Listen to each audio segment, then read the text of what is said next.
part 3 of a positive induction story. So our nurse went to go get the anesthesiologist and they were already on the floor. I guess there were like 4 of us moms who were wanting an epidural at the same time, and I will never forget her for she advocated for me so hard. And she like stepped in, she's like, you need to go see my mom, she's extremely uncomfortable, like we need to get this to her ASAP. So they were getting like everything ready, and our nurse comes back into the room and she needed to check my dilation because my doctor wanted to see like where I was.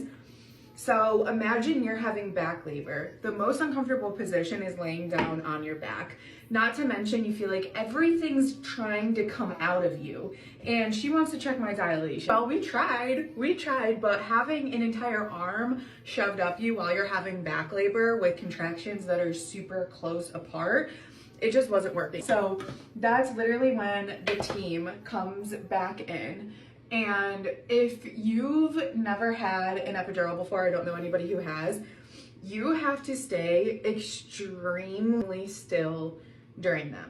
It is quite literally the hardest thing, bless you, to stay still while you're having contractions.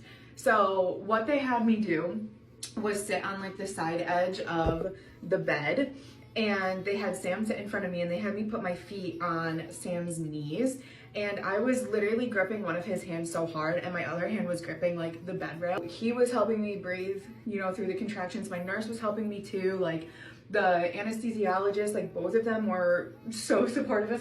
They finally placed the epidural and I returned to my normal non-monstrous self.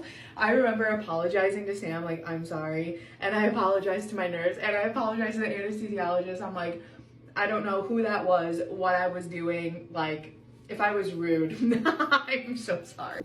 Okay, so after that was placed, my nurse wanted to check my dilation. So she helps me lay down on my back, and we check how dilated I was. You guys, I labored all the way to 7 centimeters dilated. It hurt. So at 5:30, my nurse comes back to check on me, and that's when I had my bloody show. At 6 o'clock, I'm still at 7 centimeters, but my water is bulging. I don't know what that means, but my water was bulging. And at 6:30, that's when they call my OB to come back, and they start setting up like the delivery car, doing all of that.